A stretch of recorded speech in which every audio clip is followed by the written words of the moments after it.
Student preparation channel में आपका स्वागत है। आप पहली बार चैनल पर हैं तो चैनल को सब्सक्राइब करिएगा, शेयर करिएगा, बेल आइकन प्रेस कर लीजिएगा जिससे आपको नोटिफिकेशन मिल सके जब भी मैं नए वीडियो कोई अपलोड करूं। आज का वीडियो है उत्तर प्रदेश लोक सेवा आयोग द्वारा आयोजित जीआईसी प्रवक्ता परीक्षा 2008 का सॉल्व पेपर है। चलिए दोस्तों, अब ज़्यादा टाइम नहीं लेते, आज का वीडियो शुरू करते हैं। प्रश्न नंबर 1, सूची 1 का सूची 2 से सुमेल कीजिए तथा सूचियों के नीचे दिए गए कोड का प्रयोग करते हुए सही उत्तर का चयन कीजिए। सूची 1 अधिनियम, सूची 2 प्रमुख विशेषताएं। ए भारत परिषद अधिनियम 1909 पहला, केंद्रीय स्वायत्तता। बी भारत सरकार अधिनियम 1919 उपनिवेशों की स्थापना। सी भारत सरकार अधिनियम 1935 प्रांतों में द्विशासन। डी भारतीय स्वाधीनता अधिनियम 1947 केंद्र में दी शासन। पांचवा, सांप्रदायिक निर्वाचन मंडल का आरंभ। Option A 1 2 3 4, option B 2 1 4 3, option C 3 4 5 2, option D 3 5 4 2। इसका सही उत्तर है, दिए गए विकल्प में से कोई भी उत्तर सही नहीं है। इसकी व्याख्या देखते हैं। भारतीय परिषद अधिनियम 1909 सांप्रदायिक निर्वाचन मंडल का आरंभ। भारत सरकार अधिनियम 1919 प्रांतों में द्विशासन। भारत सरकार अधिनियम 1935 केंद्र में द्विशासन। भारत स्वाधीनता अधिनियम 1947 दो स्वतंत्र राष्ट्रों भारत एवं पाकिस्तान की स्थापना। प्रश्न नंबर 2, निम्नलिखित पर विचार कीजिए। कथन ए, पंडित नेहरू का उद्देश्य का प्रस्ताव संविधान सभा द्वारा 22 जनवरी 1947 को स्वीकार किया गया। कारण आर, उस प्रस्ताव में सम्मिलित आदर्श पूर्णतः संविधान के आमुख में प्रतिबिंबित होते हैं। सही उत्तर का चयन नीचे दिए गए कोड से कीजिए। ऑप्शन ए और आर दोनों सही है। आर सही स्पष्टीकरण है ए का। ऑप्शन बी, ए और आर दोनों सही है किंतु आर का सही स्पष्टीकरण नहीं है ए। ऑप्शन सी, ए सही है किंतु आर गलत है। ऑप्शन डी, ए गलत है किंतु आर सही है।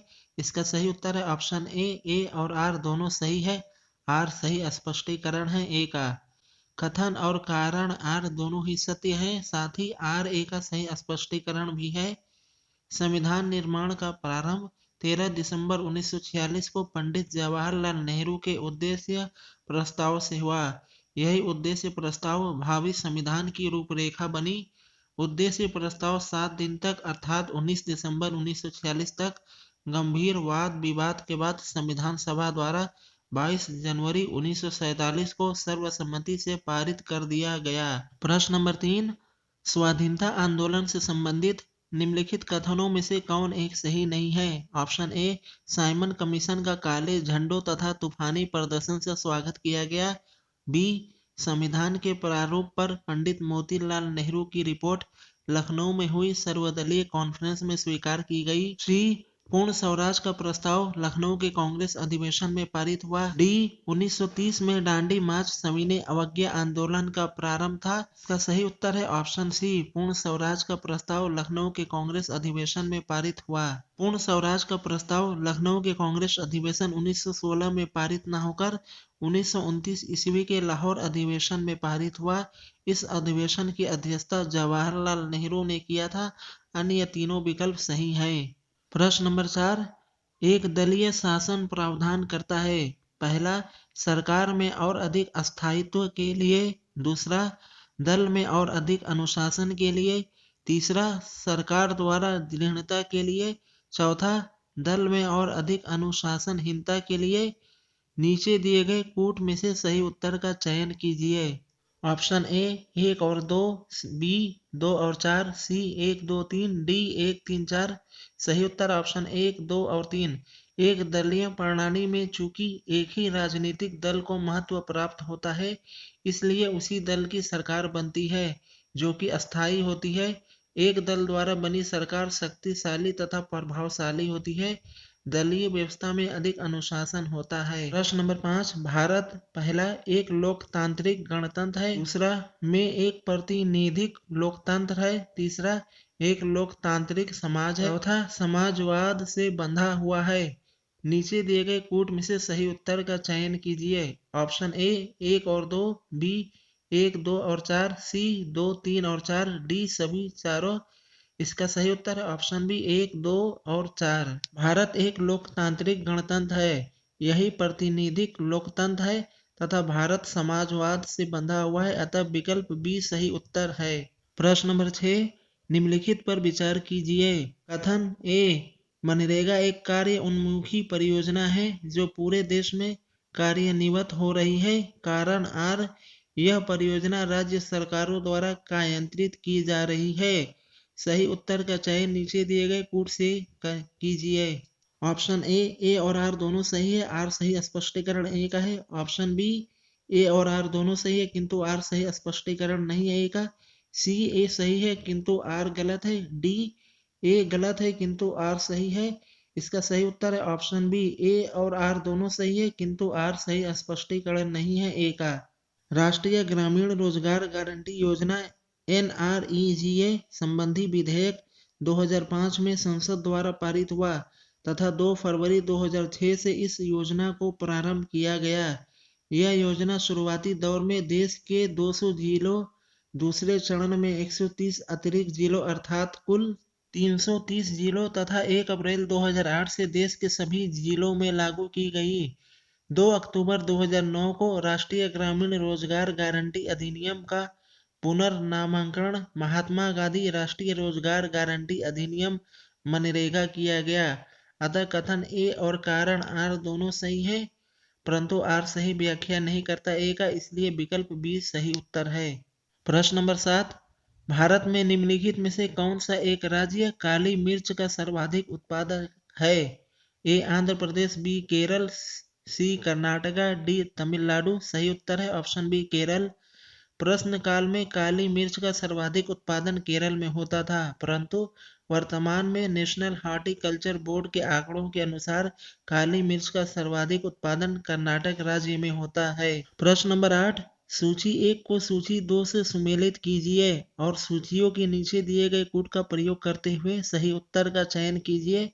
सूची 1 पुस्तक, 2 रचयिता midnight Children Leila Seth, The Fortune at the Bottom of the Pyramid Chetan Bhagat, The 3 Mistakes of My Life Salman Rushdie, Ghar Aur Adalat CK Prahalad. इसका सही उत्तर है option B 3, 4, 2, 1। Midnight Children Salman Rushdie, The Fortune at the Bottom of the Pyramid CK Prahalad, The 3 Mistake of My Life Chetan Bhagat, Ghar Aur अदालत लीला सेठ। प्रश्न number 9, Bharat के निम्नलिखित 4 राज्य अधिकतम नगरीय जनसंख्या रखने वाले स्थान पर है। निम्न आरोही क्रम में उनका एक सही अनुक्रम है। ए महाराष्ट्र, उत्तर प्रदेश, तमिलनाडु, पश्चिम बंगाल। बी उत्तर प्रदेश, महाराष्ट्र, पश्चिम बंगाल, तमिलनाडु। सी तमिलनाडु, पश्चिम बंगाल, महाराष्ट्र, उत्तर प्रदेश। डी पश्चिम बंगाल, तमिलनाडु, उत्तर प्रदेश, महाराष्ट्र। इसका सही उत्तर है ऑप्शन डी पश्चिम बंगाल, तमिलनाडु, उत्तर प्रदेश, महाराष्ट्र। वर्ष 2011 की जनगणना के अनुसार 4 राज्य अधिकतम नगरीय जनसंख्या रखने वाले राज्य आरोही क्रम में इस प्रकार है। पश्चिम बंगाल, फिर तमिलनाडु, उत्तर प्रदेश, फिर महाराष्ट्र। प्रश्न नंबर 10, उत्तर प्रदेश में अधिकतम जनसंख्या वाले निम्न 4 जिले हैं। निम्नलिखित में से उनका अवरोही क्रम में कौन एक सही अनुक्रम है? Option A Azamgarh, Jaunpur, Kanpur Nagar, Allahabad. B Allahabad, Azamgarh, Jaunpur, Kanpur Nagar. C Kanpur Nagar, Allahabad, Azamgarh, Jaunpur. D Allahabad, Kanpur Nagar, Azamgarh, Jaunpur. दिए गए विकल्प में कोई भी सही नहीं है। वर्ष 2011 की जनगणना के अनुसार उत्तर प्रदेश के अधिकतम जनसंख्या वाले निम्न 4 जिले इस प्रकार हैं।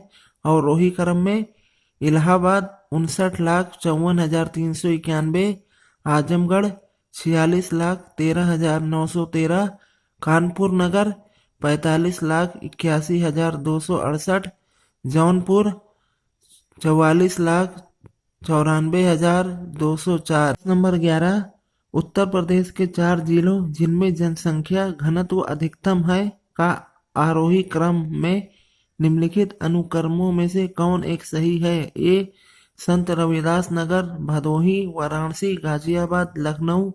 बी संत रविदास नगर, भदोही, लखनऊ, गाजियाबाद, वाराणसी।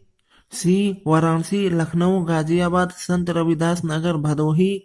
डी गाजियाबाद वाराणसी संत रविदास नगर भदोही लखनऊ। इसका सही उत्तर है दिए गए विकल्प में कोई भी सही नहीं है। वर्ष 2011 की जनगणना के अनुसार उत्तर प्रदेश के 4 जिलों के जनसंख्या घनत्व का आरोही क्रम इस प्रकार है।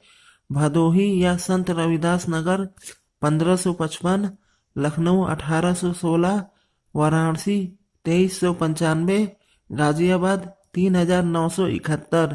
प्रश्न नंबर 12, 57वें राष्ट्रीय फिल्म पुरस्कार में श्रेष्ठ अभिनेता का पुरस्कार जीता। ए ऋतिक रोशन ने, बी अमिताभ बच्चन ने, सी उपेंद्र लिमये ने, डी शाहरुख खान ने। सही उत्तर है ऑप्शन बी अमिताभ बच्चन ने। 57वें राष्ट्रीय फिल्म पुरस्कार में श्रेष्ठ अभिनेता का पुरस्कार अमिताभ बच्चन को प्रदान किया गया। 66वें राष्ट्रीय फिल्म पुरस्कार में श्रेष्ठ अभिनेता का पुरस्कार आयुष्मान खुराना फिल्म बधाई हो एवं Vicky Kaushal film Uri the surgical strike को संयुक्त रूप से दिया गया है। प्रश्न नंबर 13, सिमू किस वंश का संस्थापक था? ऑप्शन ए पांड्य का, बी सातवाहन का, सी चोल का, बी चेर का। सही उत्तर है ऑप्शन बी सातवाहन का। सिमुक सातवाहन वंश का संस्थापक था, जबकि चोल वंश का संस्थापक विजयालय एवं चेर वंश का संस्थापक उदय जेराल था। प्रश्न नंबर 14, सूची 1 को सूची 2 से सुमेलित कीजिए तथा सूचियों के नीचे दिए गए कूट का प्रयोग करते हुए सही उत्तर का चयन कीजिए। सूची 1 पर्यटक आकर्षण, सूची 2 स्थान। ए कबीर की समाधि फतेहपुर सीकरी, बी दरगाह वृंदावन, सी गोविंद देव मंदिर कुशीनगर, डी बौद्ध सपूत Maghar Basti. Option A 1 2 3 4, B 4 1 2 3, C 2 1 4 3, D 3 4 2 1। इसका सही उत्तर है ऑप्शन बी 4 1 2 3। सूची 1 का सूची 2 से सुमेलन इस प्रकार है। सूची 1 पर्यटक आकर्षण, सूची 2 स्थान कबीर की समाधि मगहर, सलीम चिश्ती की दरगाह फतेहपुर सीकरी, गोविंद देव मंदिर वृंदावन, बौद्ध सपूत कुशीनगर। प्रश्न नंबर 15, सूची 1 को सूची 2 से सुमेलित कीजिए तथा सूचियों के नीचे दिए गए कूट का प्रयोग करते हुए सही उत्तर का चयन कीजिए। सूची 1 वर्ष, सूची 2 युद्ध। ए 1556 चतुर्थ मैसूर युद्ध, 1576 तृतीय मराठा युद्ध, 1817 से 19 हल्दी घाटी की लड़ाई, 1799 पानीपत का द्वितीय युद्ध। Option A 1 2 3 4, B 4 3 2 1, option C 3 4 2 1, option D 2 1 4 3। इसका सही उत्तर है ऑप्शन बी 4 3 2 1। अब इसकी व्याख्या देखते हैं। सूची 1 का सूची 2 से सुमेलन इस प्रकार है। 1556 पानीपत का द्वितीय युद्ध, 1576 हल्दी घाटी की लड़ाई, 1817 से 19 तृतीय मराठा युद्ध, 1799 चतुर्थ मैसूर युद्ध। चलिए दोस्तों आज का वीडियो यहीं समाप्त करते हैं। स्टूडेंट प्रिपरेशन चैनल में आपका स्वागत है। आप पहली बार चैनल पे हैं तो चैनल को सब्सक्राइब करिएगा, शेयर करिएगा, बेल आइकन प्रेस कर लीजिएगा जिससे आपको नोटिफिकेशन मिल सके जब भी मैं नया वीडियो कोई अपलोड करूं।